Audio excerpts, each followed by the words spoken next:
ओम शांति। समय अपनी गति से चलता है।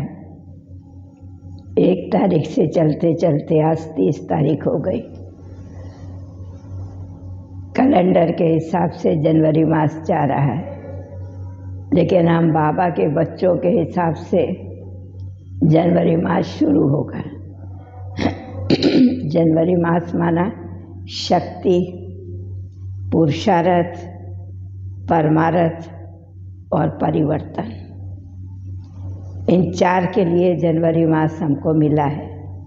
तो हमें देखना है, अभी तक हम ले रहे थे, योग लगाकर शक्तियाँ ले रहे थे, उस अनुसार पुरुषार्थ कर रहे थे, सम्मान सुन रहे थे, चिंतन सुन रहे थे, लेकिन अभी हम प्रैक्टिकल उसको शुरू करेंगे। ये मास पूरा होने से तब हम देखेंगे हमने अपना कितना परिवर्तन किया है, हमारे पुरुषार्थ में कितनी तीव्रता आई है, और उससे परमार्थ माना प्रकृति को कितना सहयोग मिला है, आत्मा को कितना सहयोग मिला है, और विश्व परिवर्तन के कार्य को कितनी सफलता मिली है, वो हमें देखना होगा। तो आज बाबा ने भी खास हमारे भाग्य के ऊपर में सुनाया है। हम बाबा से सुनते हैं। आज है 30 तारीख की मुरली। ओम शांति। मीठे बच्चे, ये तुम ईश्वरीय संतान हो, तुम्हारा ये अमूल्य जीवन है। तुम्हारा ईश्वरीय कुल बहुत ही श्रेष्ठ है। स्वयं भगवान ने तुम्हें एडॉप्ट किया है, इसी नशे में रहो। जीवन की वैल्यू को समझो, संबंध की वैल्यू को समझो और कुल की वैल्यू को समझो। संबंध हुआ बाबा से बच्चे का, जीवन हुआ अमूल्य जिसमें हम 84 जन्मों के लिए अपना भाग्य जमा करते हैं, और कुल हुआ ईश्वरीय कुल। प्रश्न है, शरीर का भान छूट जाए,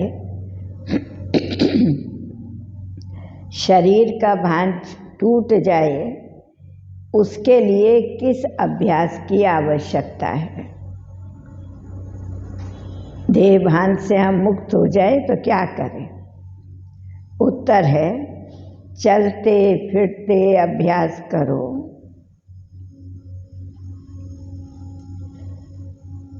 कि इस शरीर में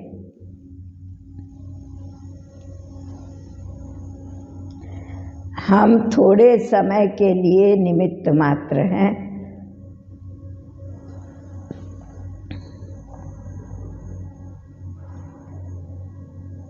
जैसे बाप थोड़े समय के लिए शरीर में आए हैं,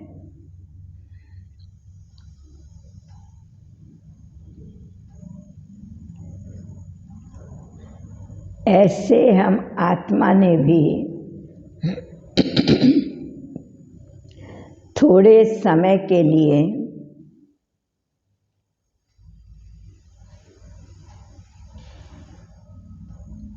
श्रीमत पर भारत को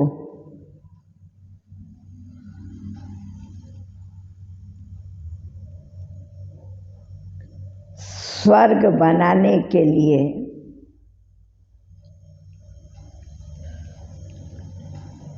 यह शरीर धारण किया है।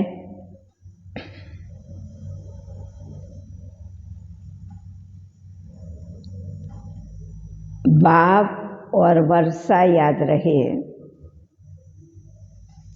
बाप और वर्षा याद रहे तो शरीर का भान टूट जाएगा।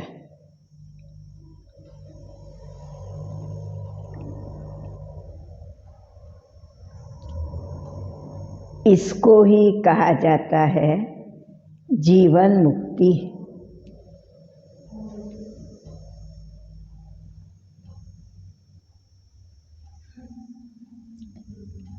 एक अभ्यास तो ये बताया बाबा ने, हमने अवतरण लिया है, हम इसमें है नहीं सदा, जैसे बाबा ने लिया। अब दूसरा क्या अभ्यास करें? अमृत वेले उठ, बाप से मीठी मीठी बातें करो, बाप से मीठी मीठी बातें करो तो शरीर का भान खत्म हो जाएगा। आत्मा समझ करके ही बाबा से बात कर सकेंगे ना, तो इसलिए बाबा कह रहा है कि अगर मेरे से भी रूरिहान करोगे तो देह से तो नहीं कर सकते ना, तो ऑटोमेटिकली भान टूटता जाएगा। बाबा की महिमा का गीत बजा है, ओम नमो शिवाय, ओम शांति। भगवान होता ही एक है, सुना?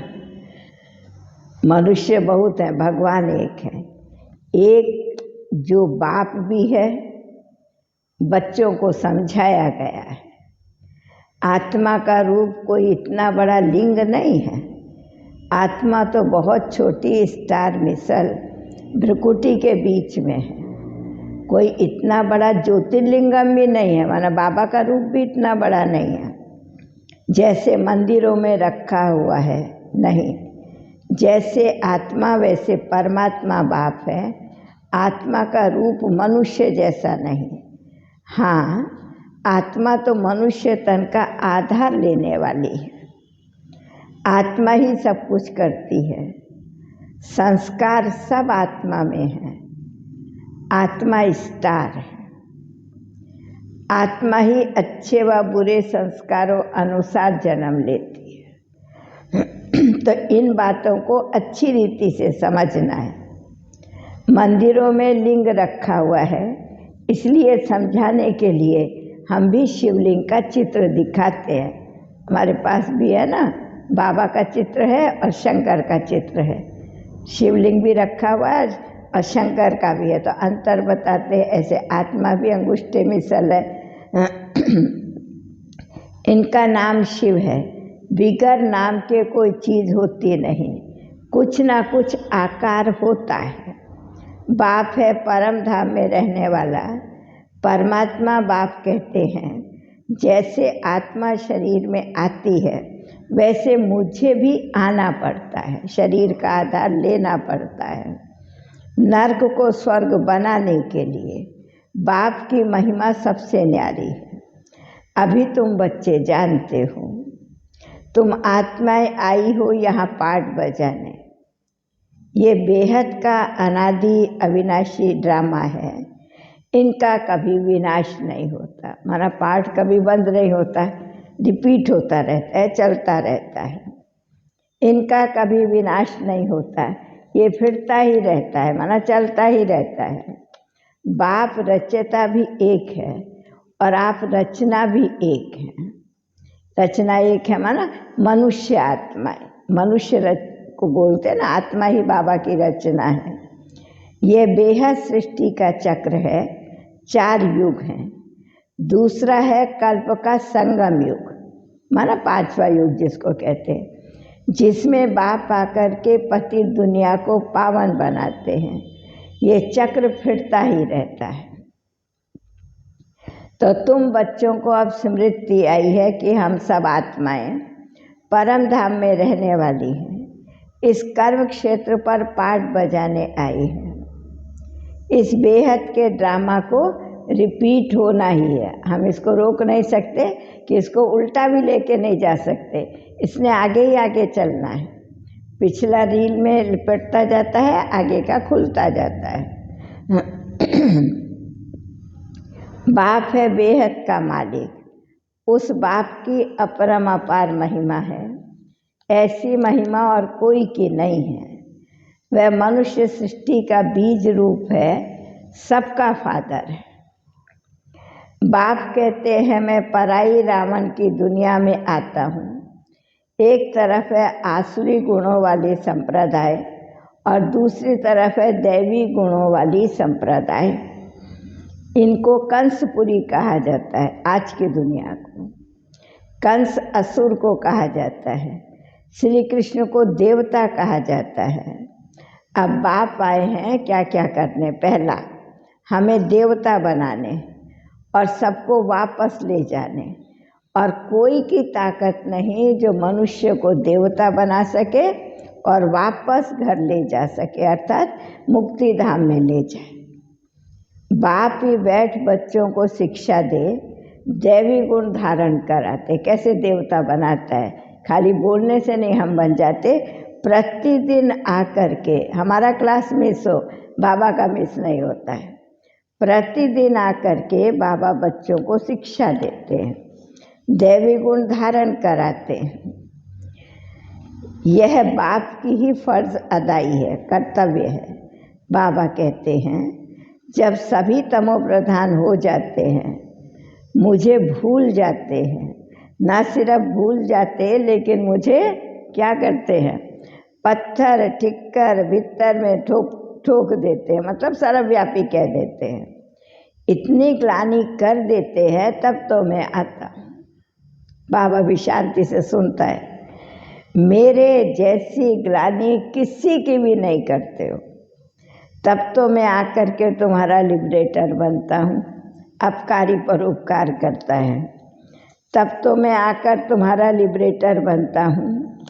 सबको मच्छरों सदृश्य वापस ले जाऊंगा, कोई एक भी नहीं रहेगा। आत्मा तो सूक्ष्म है ना, इसलिए बाबा कहता है शरीरों को तो नहीं ले जाएगा ना बाबा, शरीर तो यहीं खत्म हो जाएंगे। इतने सारे शरीरों की धरती को खाद मिलेगी तो क्या होगा, सतयुगी जो उपज होगी, चाहे फल फूल हो चाहे अनाज हो, जो भी हो, वो तो कितना अच्छा होगा। तो बाबा कहता है कोई ऐसे कह ना सके कि मन मना भव मुझ अपने परमपिता परमात्मा को याद करो। भगवान कहलाने वाले बहुत हो गए हैं, लेकिन कोई तो कहते मुझे याद करो, तुम्हारे भी कर्म विनाश होंगे और मैं तुम्हें घर ले जाऊंगा। कोई भी नहीं कह सकता है। श्री कृष्ण तो कह ना सके। श्री कृष्ण की महिमा तो बच्चे जानते हैं। वह ज्ञान का सागर है, सुख का सागर है। फिर सेकंड में है, सेकंड नंबर में ब्रह्मा विष्णु शंकर, शिव बाबा के बाद ब्रह्मा द्वारा स्थापना कौन करेगा? क्या श्री कृष्ण करेगा? बाबा पूछ रहा है। परमपिता परमात्मा शिव बैठ समझाते हैं कि पहले पहले हमको चाहिए, जब मैं सृष्टि पर आता हूँ तो मुझे क्या चाहिए? पहले पहले हमको चाहिए ब्राह्मण। तो ब्राह्मणों के लिए कौन चाहिए? तो जरूर ब्रह्मा द्वारा ब्राह्मण मुख वंशावली रचता हूँ। ब्रह्मा भी चाहिए, रचता हूँ, वह है कुख वंशावली। तुम अब संगम में ब्रह्मा की संतान हो। बाप आकर के तुमको शूद्र से ब्राह्मण बनाते हैं। अभी तुम हो ईश्वरीय कुल के। ईश्वरीय कुल हुआ, ईश्वर का कुल कैसा? ब्रह्मा बाबा का कुल कैसा? ईश्वरीय कुल हुआ निराकार आत्मा, और ब्रह्मा हुआ साकार। ब्राह्मण हम साकार में हैं। ईश्वरीय कुल हुआ निराकार, ब्रह्मा हुआ साकार। बाप पहले पहले ब्राह्मण फिर देवता बनाते हैं। देवता के बाद क्षत्रिय वैश्य शूद्र ऑटोमेटिकली बन जाते हैं। फिर इनसे और धर्म निकलते हैं, लेकिन मूल है भारत। ये भारत ही अविनाशी खंड है, क्योंकि ये बाप की अवतरण भूमि है। अविनाशी बाप जहाँ आता है वो खंड भी अविनाशी हो जाता है। सारा खेल तो इस भारत पर ही चलता है ना। जहाँ बाप आकर के स्वर्ग बनाते हैं, वह बाप भी है, टीचर भी है, तुम्हारा सतगुरु भी है। उनको फिर सर्वव्यापी कैसे कह सकते? वह तो तुम्हारा बाप है ना। इस दुनिया में सिवाय तुम ब्राह्मणों के कोई त्रिकालदर्शी हो नहीं सकता।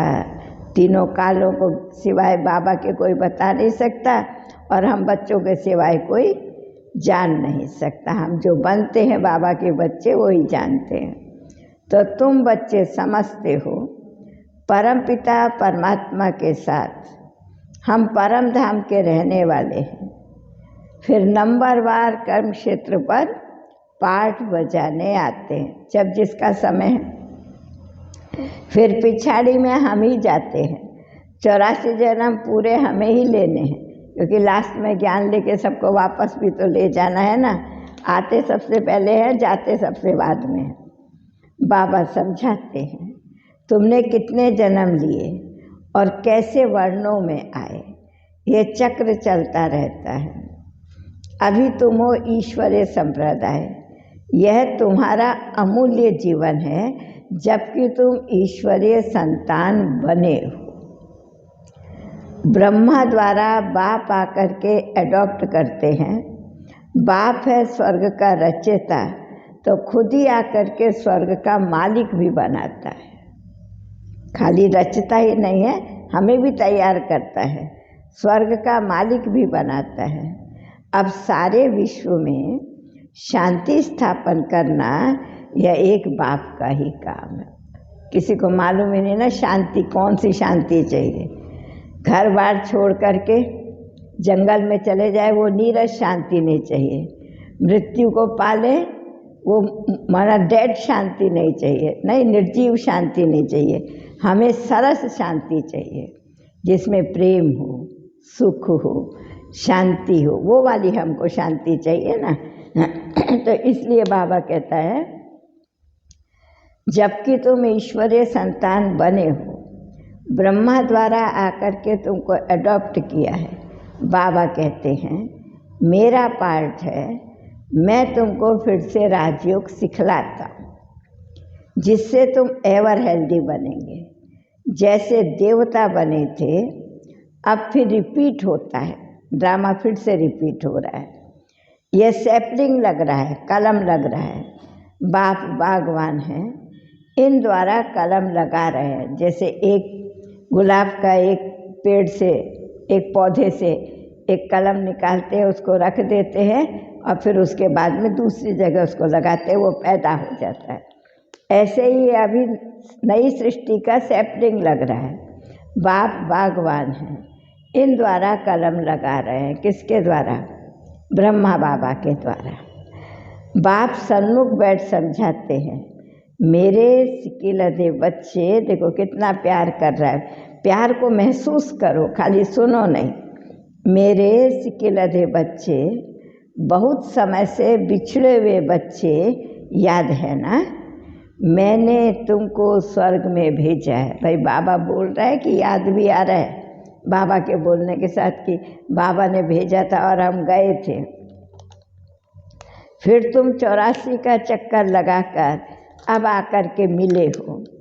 अब अपने को आत्मा समझ, मुझ बाप को याद करो। मिले किस लिए हो? खुद को रियलाइज़ करो, बाबा से संबंध जोड़ो और याद करके बाबा से सब कुछ ले, शक्ति ले। मैंने तुमको स्वर्ग में भेजा था, अब तुम 84 का चक्कर लगाकर आकर मिले हो। अब अपने को आत्मा समझ, मुझ बाप को याद करो, क्योंकि तुमको वापस घर जाना है जरूर, और मैं ले जाने वाला हूँ। तुम चाहो ना चाहो, ले तो जरूर जाना है मुझे। पहले आदि सनातन दैवी राज्य चला, फिर आसुरी राज्य चला। दैवी राज्य के बाद क्यों ये आसुरी राज्य बना, क्या चला गया बीच में से? तो बाबा कह रहे चला गई तो पवित्रता चली गई, इसलिए आसुरी राज्य हुआ, अपवित्र राज्य हो गया। दैवी राज्य के बाद पवित्रता तो चली गई, फिर सिंगल ताज हो गया, रतन जड़ित ताज हो गया, धन का ताज रह गया, पवित्रता का ताज खत्म हो गया। प्रकाश जो प्रभा मंडल दिखाते ना पीछे, बाबा कहता वो नहीं रहा। अब तो प्रजा का प्रजा पर राज्य है, कोई सा भी ताज नहीं है। फिर दैवी राज्य की स्थापना हो रही है। आसुरी राज्य के विनाश के लिए इस रुद्र ज्ञान यज्ञ से ये विनाश ज्वाला प्रज्वलित हुई है, अर्थात योग द्वारा हमने जो अपना किचड़ा भस्म किया है। बाकी दुनिया तो प्रकृति द्वारा ही भस्म, व्यक्ति द्वारा प्रकृति द्वारा दोनों से ही। प्राकृतिक आपदाएँ आती है तो ख़त्म होता है, लड़ाई झगड़ा होता है तो ख़त्म होता है, एटॉमिक एनर्जी यूज़ होती है तो ख़त्म होता है। तो बाबा कह रहा है अभी तुम बच्चे पुरुषार्थ कर रहे हो, तुम्हें कराने वाला कौन है? श्रीमत देने वाला समर्थ श्रेष्ठ से श्रेष्ठ है ही एक। पुरुषार्थ कराने वाला भी वही है, श्रीमत देने वाला भी वही है। वही ब्रह्मा द्वारा स्थापना करा रहे हैं। बाप कहते हैं मैं भारत का मोस्ट ओबीडियंट सर्वेंट हूँ। आज भी बाबा ने याद किया था, आज फिर से बाबा याद करा, 2 दिन पहले भी याद किया। भारत को स्वर्ग बनाता हूँ, वहाँ यथा राजा रानी तथा प्रजा सब सुखी रहते हैं। नेचुरल ब्यूटी होती है, ब्यूटी के लिए बाहर का कुछ यूज़ नहीं करना पड़ता। आजकल तो कितने साधन यूज़ करते हैं सुंदर बनने के लिए। लक्ष्मी नारायण को देखो कितने सुंदर हैं, ये इनकी नेचुरल ब्यूटी है, इन्होंने कुछ किया नहीं है। हेवनली गॉड फादर है, हेवन स्थापन करने वाला। सारी दुनिया में गीता के लिए कहते हैं श्री कृष्ण भगवान वाच्य, परंतु श्री कृष्ण तो किसी को भी नहीं कह सकता कि मन मना भव माँ में कम याद करो तो तुम्हारे विकर्म विनाश हो। कोई को भी नहीं बोल सकता। मन मना भव कहेगा कैसे? उसको तो तन है ना, जिसको तन नहीं है वही मन मना भव कह सकता है। और कोई उपाय भी नहीं है विकर्म विनाश करने का। गंगा तो पतित पावनी है नहीं, क्योंकि वो शरीर को ही टच करेगी ना, आत्मा को नहीं ना। वह थोड़ी कहेगी माँ में कम याद करो, यह तो एक बाप ही बैठ समझाते हैं। बाप आत्माओं से बात करते हैं। बाप ही सबका सद्गति दाता है। उनके मंदिर भी हैं। द्वापर से सारे यादगार धीरे धीरे बनना शुरू होता है, लेकिन फर्स्ट बनता है शिव बाबा का, क्योंकि जिसने बनाया तो धीरे धीरे बनना शुरू होते हैं। सबसे पहले सोमनाथ का मंदिर बनता है, माना शिव बाबा का मंदिर बनता है, परंतु वह क्या करके गए ये कोई भी जानता नहीं। शिव बाबा ने क्या किया, वह शिव शंकर को फिर मिला देते हैं। अब कहाँ शिव परम धाम के निवासी और कहाँ शंकर सूक्ष्म वतन का वासी, दोनों का अंतर कुछ भी नहीं समझते। जो चाहिए सो एक कह देते हैं, कुछ भी नहीं समझते हैं। बाबा कहते हैं कितने भी वेद शास्त्र आदि कोई पढ़े, जप तप करे, परंतु क्या नहीं हो सकता, मेरे से कोई मिल नहीं सकता। मिलेगा कहाँ? कोई चीज़ हमारे इस कमरे में होगी तो हम चलो ढूंढ के निकाल देंगे, आगे पीछे हो गई होगी, मिल जाएगी, लेकिन जो यहाँ है ही नहीं वो मिलेगी कैसे? तो बाबा है नहीं, हमने सब जगह ढूंढा, कहाँ होता था तो मिलता था ना। बाबा तो परम धाम निवासी है, वो खुद ही आकर के हमको मिलता है, अपना परिचय देता है। परंतु वह तो अखंड ज्योति ब्रह्म को ही परमात्मा समझ लेते हैं। भल में भावना का भाड़ा सबको देता हूँ, समझा? जिसने जिस भावना से मुझे याद किया, हनुमान की भावना से याद किया, हनुमान का साक्षात्कार कराऊंगा। अखंड ज्योति की भावना से याद किया, उसका साक्षात्कार कराऊंगा। किसी देवी देवता के रूप में याद किया तो उसको कराऊंगा। मेरा काम तो भावना पूरी करनी है ना। तो बाबा कहता है भल में भावना का भाड़ा, भाड़ा माना किराया, सबको देता हूँ, परंतु वह तो अखंड ज्योति ब्रह्म को ही परमात्मा समझ लेते हैं। कहते हैं हमको ब्रह्म का साक्षात्कार हो, परम धाम का, परंतु उस साक्षात्कार से हासिल तो कुछ नहीं होगा, मिलेगा तो कुछ नहीं ना, प्राप्ति तो कुछ नहीं होगी ना। कोई को हनुमान का, कोई को गणेश का साक्षात्कार कराता हूँ, वह तो मैं अल्पकाल के लिए मनोकामना पूर्ण करता हूँ। देखता हूँ कौन सच्चा भगत है, मनोकामना पूर्ण करता हूँ। अल्पकाल के लिए खुशी तो रहती है जब साक्षात्कार होता है तो, परंतु फिर भी धीरे धीरे सबको तमो प्रधान बनना ही है। जितनी भी भक्ति करो, चाहे सारा दिन, बाबा अच्छी बात बता रहे, गंगा को पतित पावनी कहते हैं ना, तो बाबा कहता है चाहे सारा दिन गंगा में जा कर के बैठ जाओ तो भी तमो प्रधान तो सबको बनना ही है। समझ में आई? अब उसमें तो वो सब सतो प्रधान होनी चाहिए। गंगा के अंदर मछली होती है, क्या क्या सब होता है ना, तो बाबा कहता उसमें जाके बैठ जाओ। तो पावन बनती थी तो पहले मछलियों को ही पावन बनना चाहिए ना। तो बाबा कहते बच्चे पवित्र बनो तो पवित्र दुनिया का 21 जन्मों के लिए मालिक बन जाएंगे। इसलिए कहते हैं मछली को खाने में कोई दोष नहीं है, क्योंकि वो तो पानी फल है। बाबा कहता प्राण नहीं है क्या उसके अंदर जो पानी फल बोल रहे। और कोई सत्संग ही नहीं जहाँ इतनी प्राप्ति हो जितनी बाबा के पास है। बाप ही आकर के राजयोग सिखलाता है। किसको?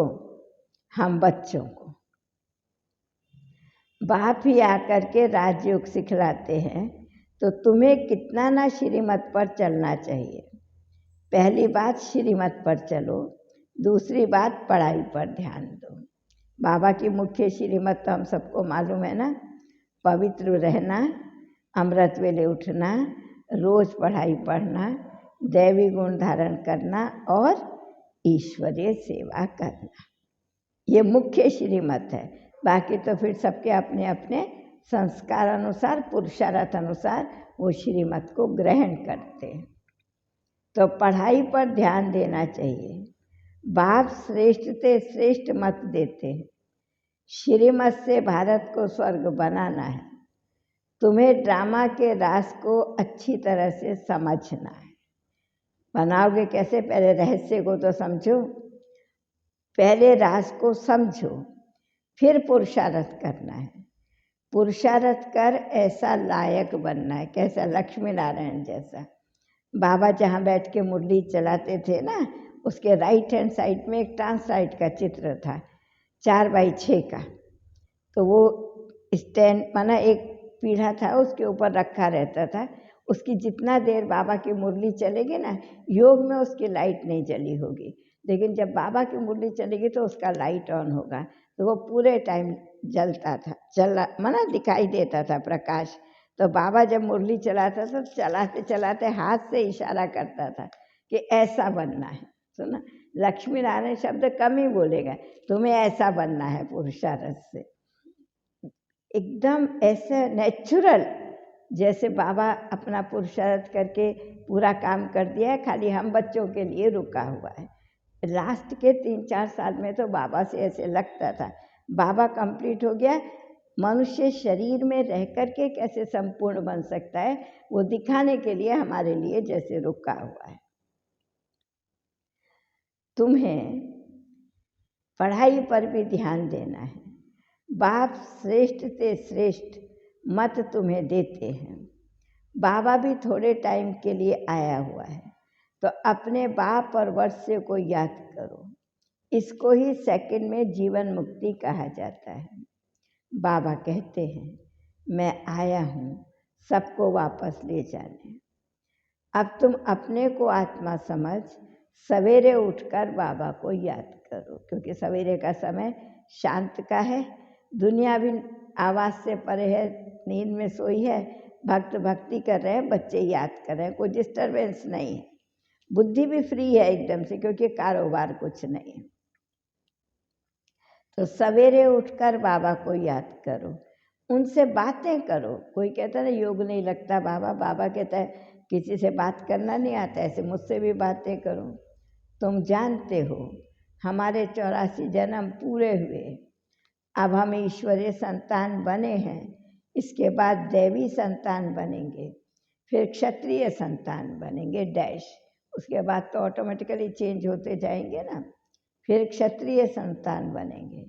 बाबा हमको विश्व का मालिक बनाते हैं, तो बच्चे शांत में बैठकर, एकांत में बैठकर अंदर अंदर बाबा की महिमा करो। बोलने की बात नहीं है, मुख से बोलने के नहीं, आप ऐसे हो ऐसे ऐसे हो। जिसको भक्ति मार्ग में कहा अजप अजाप, अंदर चलता ही रहे, रुके नहीं। तो बाबा की जितनी भी महिमा करो, डायरेक्ट महिमा करो, संबंधों से महिमा करो, प्राप्ति के आधार पर महिमा करो, बाबा के कर्तव्य के आधार पर महिमा करो, जैसे भी चाहिए वैसे महिमा करो, लेकिन करो बाबा की महिमा। तो आप वो महिमा करते करते महिमा योग्य बन जाएंगे, स्मृति रहेगी ना, मैं भी ऐसे महिमावान बाप की संतान हूँ। बाबा आपने तो कमाल की है, कल्प कल्प आकर के हमको पढ़ाते हो। बाबा आपका ज्ञान बड़ा वंडरफुल है, स्वर्ग कितना वंडरफुल है। वह दुनिया में है जिस्मानी वंडर, 7 वंडर बताते हैं ना, दुनिया में है जिस्मानी वंडर्स, लेकिन यह है रूहानी बाप का स्थापन किया हुआ वंडर। कौन सा? स्वर्ग। बाबा का एक वंडर ऐसा है जिसमें दुनिया के सारे वंडर आ जाते हैं। बाप आए हैं श्री कृष्णपुरी की स्थापना करने। इन लक्ष्मी नारायण ने ये प्रारब्ध कहाँ से पाई? बाप द्वारा जगदम्बा जगत पिता के साथ बच्चे भी तो होंगे ना, अकेला बाप राजा बन के क्या करेगा, जरूर बच्चे भी होंगे। बच्चे अर्थात ब्राह्मण।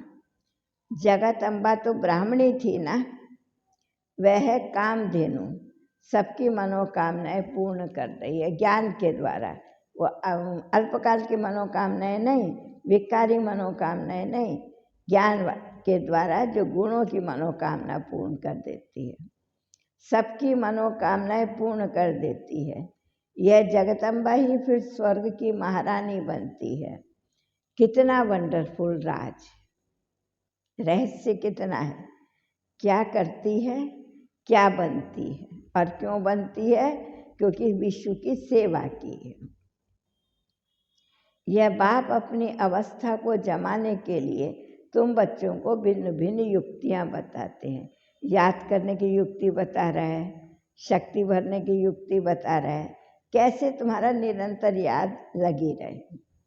याद करने की युक्ति बताते हैं। रात को जागो, बाबा को याद करो, अंत मते सोगति हो जाएगी। अर्थात समझो याद करते करते सो गए, जब अमृत वेले उठोगे तो क्या होगा, वही स्मृति रहेगी। तो एक तो ये दिन और रात का अमृत वेला, माना रात का एक 24 घंटे वाला। लेकिन बाबा कहता है इस दुनिया से जब जाओगे, शरीर छोड़ोगे, तो मेरी याद में छोड़ोगे तो अंत मते सोगते, जन्म कहाँ मिलेगा। बाबा ने जो स्थापन करा वहीं जन्म मिलेगा। तो बाबा कहता है बाबा को याद करो तो अंतमति सोगति हो जाएगी। अगर पूरा पुरुषार्थ होगा तो याद ठहरेगी। धारणाएं भी तो चाहिए ना। तुम्हें यहाँ से पास विद ऑनर होकर जाना है। हाँ, बाबा जानता है सारे विश्व की आत्माओं में से 8 को ही स्कॉलरशिप मिलती है।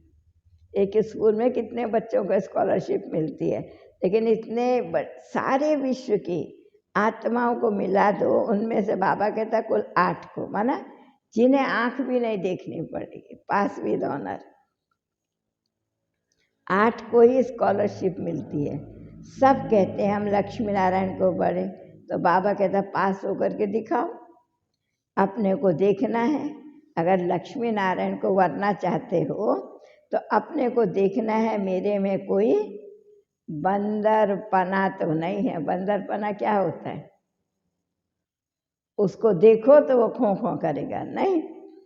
उसको कोई चीज़ ले लिया, उसे खींचो तो क्या करेगा, हमें हमारे पास आ गया। हम कोई मोह भी उसका बहुत है, क्रोध भी उसमें बहुत है, लोभ भी उसमें बहुत है।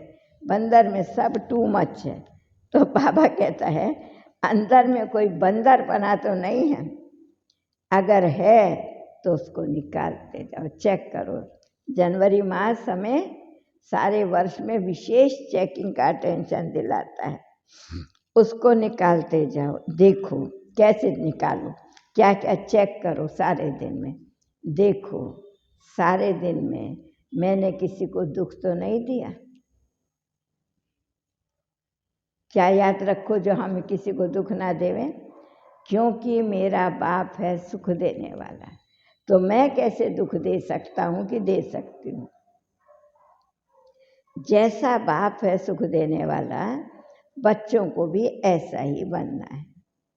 वाचा कर्मणा से कोई को भी दुख नहीं देना है। मनसा में संकल्प मत करो किसी के लिए नेगेटिव या दुख देने वाले या उसके नुकसान होने वाले। और वाचा कर्मणा से भी किसी को दुख नहीं देना है। सच्चा सच्चा रास्ता बताना है बाबा के घर का और स्वर्ग का। सच्चा सच्चा रास्ता बताना है। वह है हद के बाप का हद का वर्षा, लौकिक का। ये है बेहद के बाप का वर्षा। सो तो जिसको मिलता होगा वही बताएगा। माना जो ले रहा होगा, पुरुषार्थ कर रहा होगा। जो अपने धर्म के होंगे, जब तुम ज्ञान सुनाओगे तो जो हमारे धर्म का होगा उसको झट टच हो जाएगा, लगेगा हाँ ठीक है। देखो ना कितने भाई बहन आते हैं, हमें कभी कहना ही नहीं पड़ता कि तुम रोज़ क्लास करो।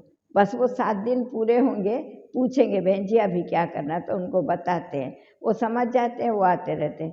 कितने भाई बहन ऐसे होते हैं जो धारणाएं उनको बता देते हैं ना, भाई हमारे इस ईश्वरीय विश्वविद्यालय का सब्जेक्ट क्या है, धारणाएं क्या हैं, ब्रह्मचर्य, सत्संग, शुद्ध अन्न, दिव्य गुणों की धारणा उनको समझ में आ जाती है।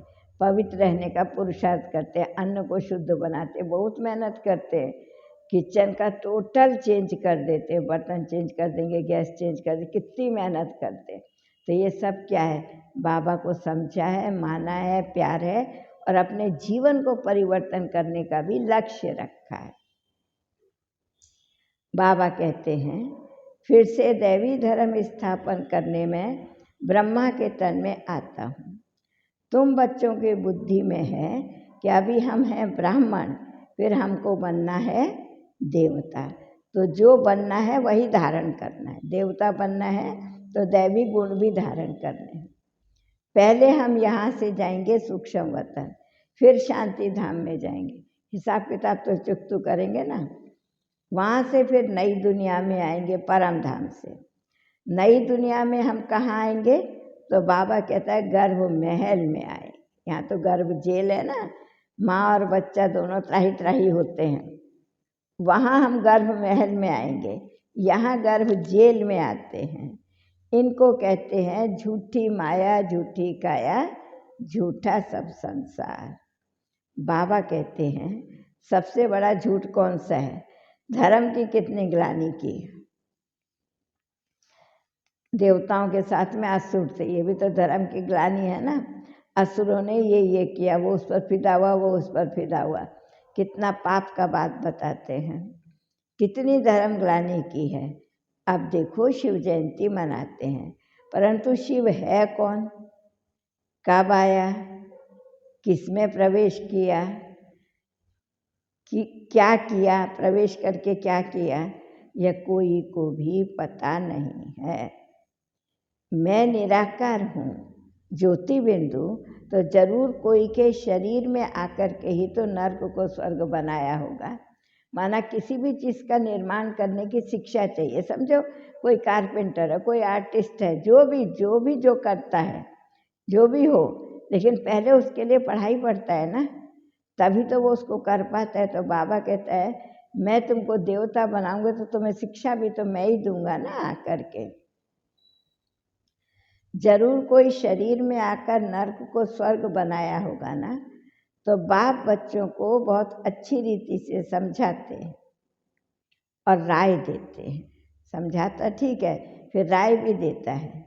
अपना चार्ट बनाओ सारे दिन का, मैंने क्या क्या किस समय करा, मेरे मन की स्थिति, आत्मा की स्थिति क्या रही।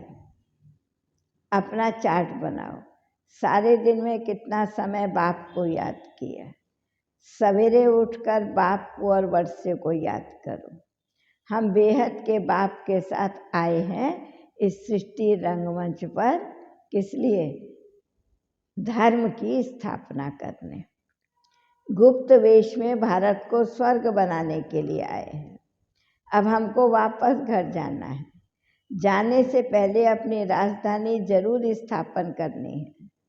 अब तुम हो संगम पर, बाकी सारी दुनिया है कलयुग में। तुम संगम युगी ब्राह्मण हो। बाप बच्चों के लिए सौगात ले आया है। भाई बाबा क्या सौगात लाया है? इतने 5000 वर्ष के बाद आया है ना, तो बाप बच्चों के लिए सौगात ले आया है, मुक्ति और जीवन मुक्ति। ऐसी सौगात ना किसी के पास है, ना कोई दे सकता है। पसंद है, भले कोई कहे मुझे जीवन मुक्ति चाहिए, लेकिन मुक्ति में जाएगा जरूर। बिना घर जाए तो कोई भी आत्मा इस सृष्टि रंगमंच पर पार्ट बजा नहीं सकती। एक बार सारी आत्माओं को वापस घर जाना ही होगा, फिर नंबरवार समय अनुसार आएंगे। तो बाबा कहता है मुक्ति और जीवन मुक्ति की। सतयुग में भारत जीवन मुक्त था, बाकी सब आत्माएं मुक्ति धाम में थी। बाप हथेली पर बहिष्ठ ले आया है, स्वर्ग ले आया है हथेली पर, तो जरूर उसके लिए लायक भी खुद ही बनाएगा। बाबा जानता है इस लायक कोई नहीं बना सकता। किसी को नॉलेज नहीं है, किसी के पास शक्ति नहीं है, तो कौन बनाएगा? इसलिए मैं ही लाता हूँ, मैं ही पढ़ाता हूँ, मैं ही लायक बनाता हूँ। हमारी मुरली कभी मिस हो जाए, बाबा की मिस होती है? कभी नहीं। जरूर उसके लिए लायक भी खुद ही बनाएंगे।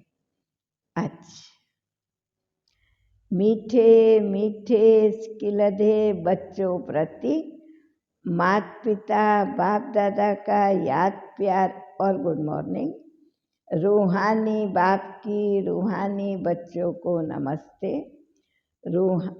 रूहानी बच्चों की रूहानी बाबा को याद प्यार और नमस्ते। क्या करेंगे भाई आज सारा दिन? बाबा ने तो कितना काम दिया है करने के लिए, समय कम है, काम ज़्यादा है, तो लिखिए क्या करना है। पहला धारणा, सदा इस नशे में रहना है कि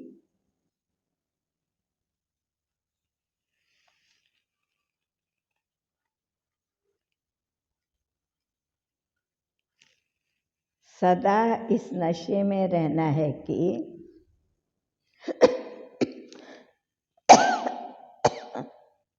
हम बाप के साथ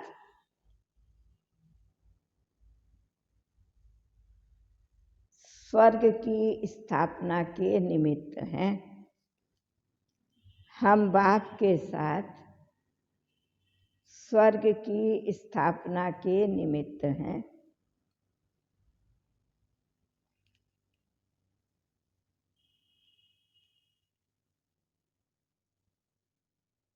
बाप हमें विश्व का मालिक बनाते हैं।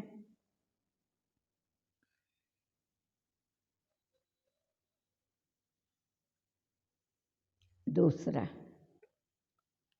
बाप समान सुख देने वाला बनना है।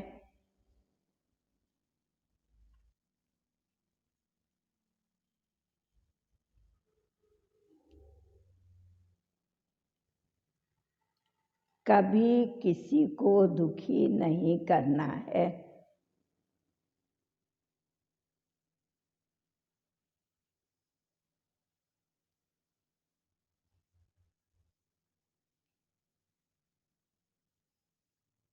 सबको सच्चा रास्ता बताना है।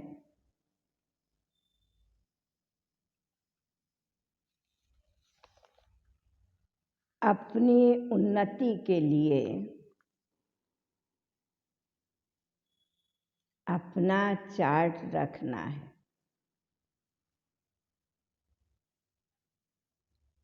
कई भाई बहनों का ये प्रश्न होता है, बाबा कहता है किसी को दुखी नहीं करो। अब उसने हमारे लिए थोड़ा सा खाना बनाया कि चाय टोली हमको दिया, हम गए, हम नहीं खाएंगे तो उसका मन दुखी होगा। लेकिन दुख की सीमा को भी समझना है। दुखी नहीं करना, लेकिन श्रीमत के अंदर रह करके ही सुख देना है। श्रीमत को तोड़ करके सुख नहीं दो। नहीं, कई कहते हैं कि हमारे साथ सिनेमा देखने नहीं जाओगे तो हमारा मन खराब हो जाएगा। नहीं, किसी भी ईश्वरीय मर्यादा का उल्लंघन कर किसी को सुख नहीं दो। आप एक मर्यादा तोड़ेंगे, आपसे वो 100 मर्यादाएं तोड़वाएगा। जैसे डॉक्टर कहते हैं ना, तुम ठीक हो जाओगे अगर मांस मछली खा लोगे। ठीक है, आज ठीक हो जाओगे, फिर कल दूसरा रोग होगा। शरीर तो एक ही बार मरेगा ना, मरोगे तो मर जाएंगे। बार बार कम से कम नियम तो नहीं तोड़ेंगे। तो बाबा कहता है याद रखो कहाँ तक सुख की परिभाषा क्या है, उसकी सीमा है श्रीमत। तो बाबा कितना अच्छा पॉइंट बता रहा है। चलो भाई, वरदान। निमित्त और नम्र चित्त की विशेषता द्वारा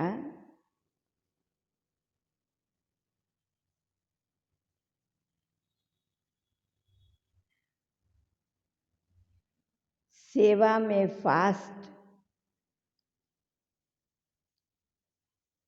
और फर्स्ट नंबर लेने वाले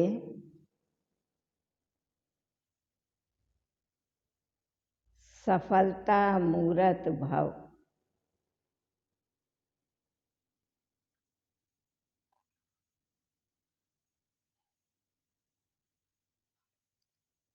निमित्त और नम्र चित्त की विशेषता द्वारा सेवा में फास्ट और फर्स्ट नंबर लेने वाले सफलता मूर्त भव। सेवा में आगे बढ़ते हुए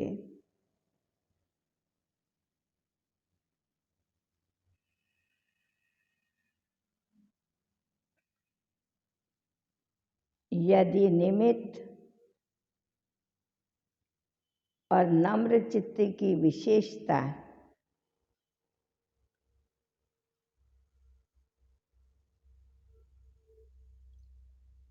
स्मृति में रहती है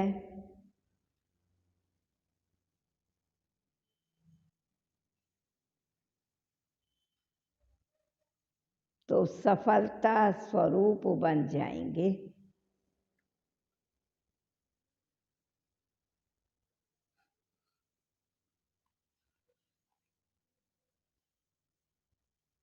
जैसे सेवाओं की भागदौड़ में होशियार हो।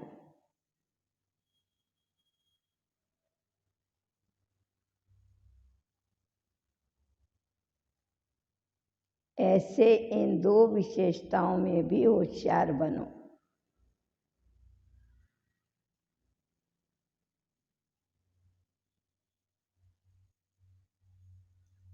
इससे सेवा में फास्ट और फर्स्ट हो जाएंगे।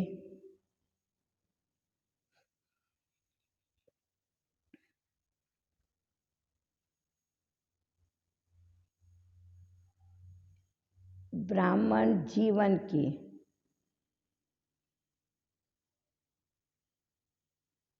मर्यादाओं की लकीर के अंदर रहकर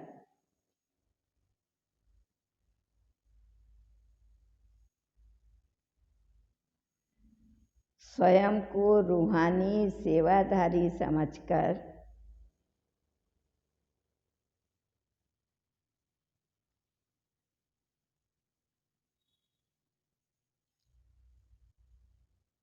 सेवा करो।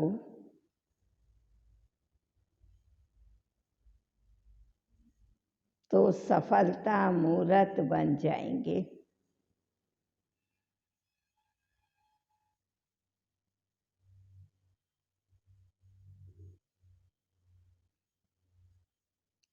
मेहनत नहीं करनी पड़ेगी।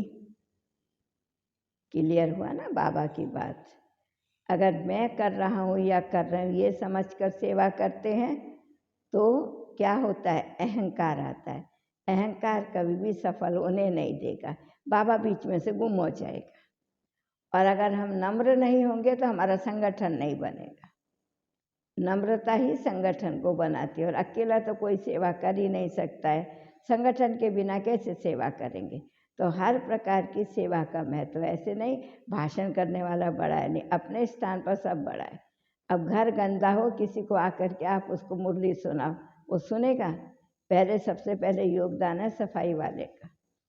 जो भी हो, जिसका भी एक किसी भी सेवा बाबा की कोई कम नहीं है। हर सेवाधारी का अपना महत्व है।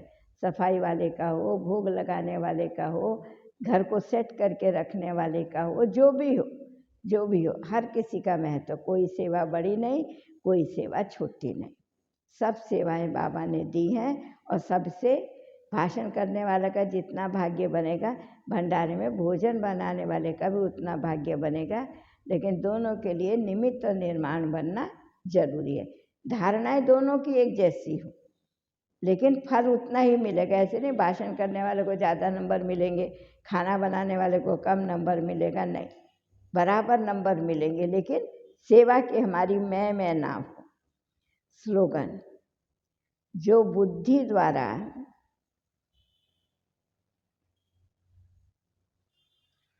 सदा ज्ञान रत्नों को धारण करते हैं,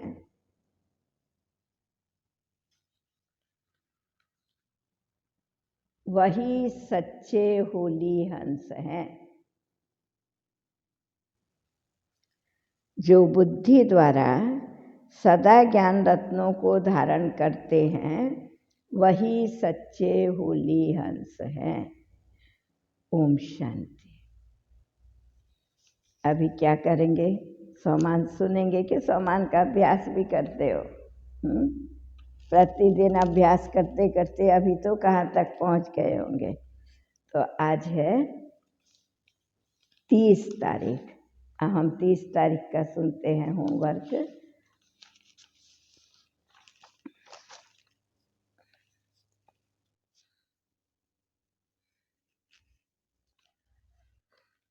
स्वमान: मैं गुण मूरत आत्मा हूँ।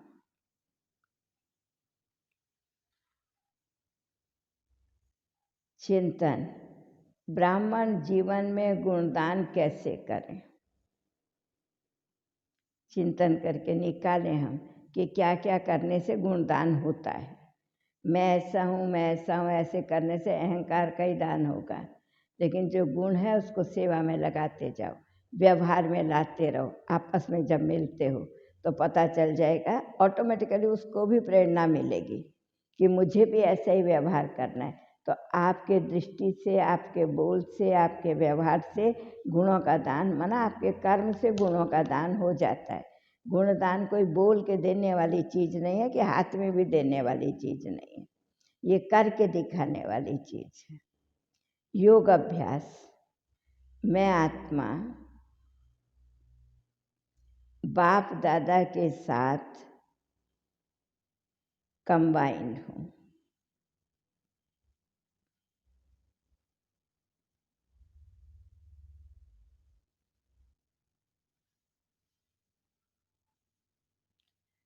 बाबा से सर्वगुण व शक्तियों की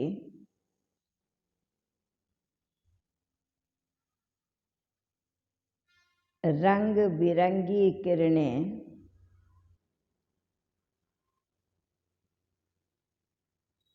मुझ पर पड़ रही हैं।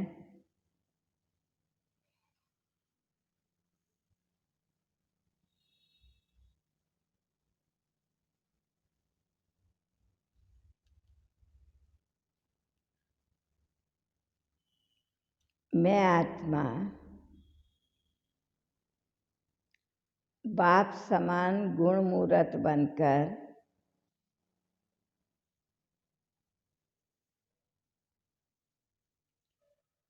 सर्व को गुणों का दान कर रही हूँ।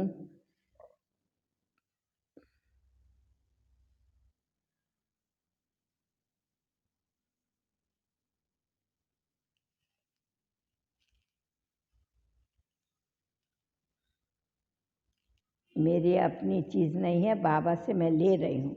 मुझे लेने की भी विधि चाहिए, और दान कोई बोल के देने की चीज़ नहीं, कि हाथ में देने की चीज़ नहीं, गुण करके दिखाने की चीज़। दान कर रही हूँ डैश। ओम शांति। बड़े प्यार से बाबा की मुरली सुनी, शिक्षाओं भरी, विशेषताओं भरी, और वरदान भी हम सब ने सुना। शरीर का भान टूटने का अभ्यास करना है, कैसे करना है वो विधि भी बाबा ने सुनाई। अभी हम प्यार से बाबा की महिमा का गीत सुनेंगे, बाबा को याद करेंगे।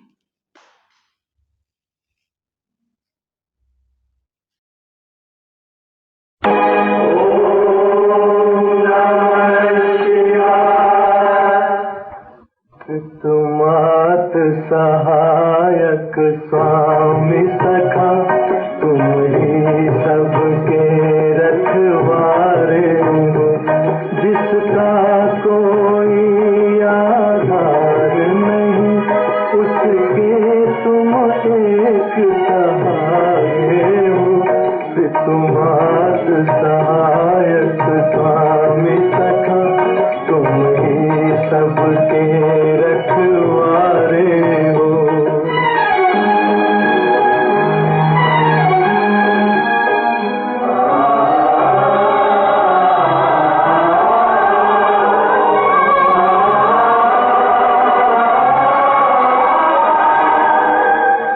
तेरी लीला अपरंपार प्रभु, तेरी महिमा सबसे न्यारी है।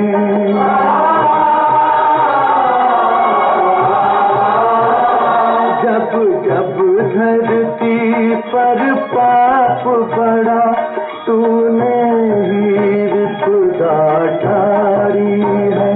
इस जीवन के अंधियारे में बस एक तुम ही उजियारे हो।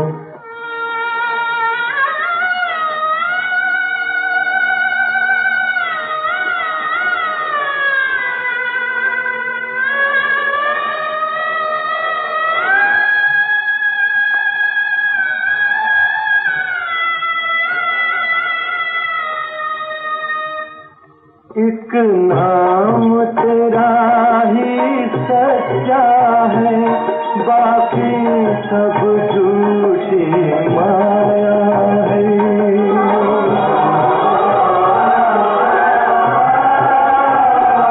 जो अपना सब कुछ छोड़ चला, उसने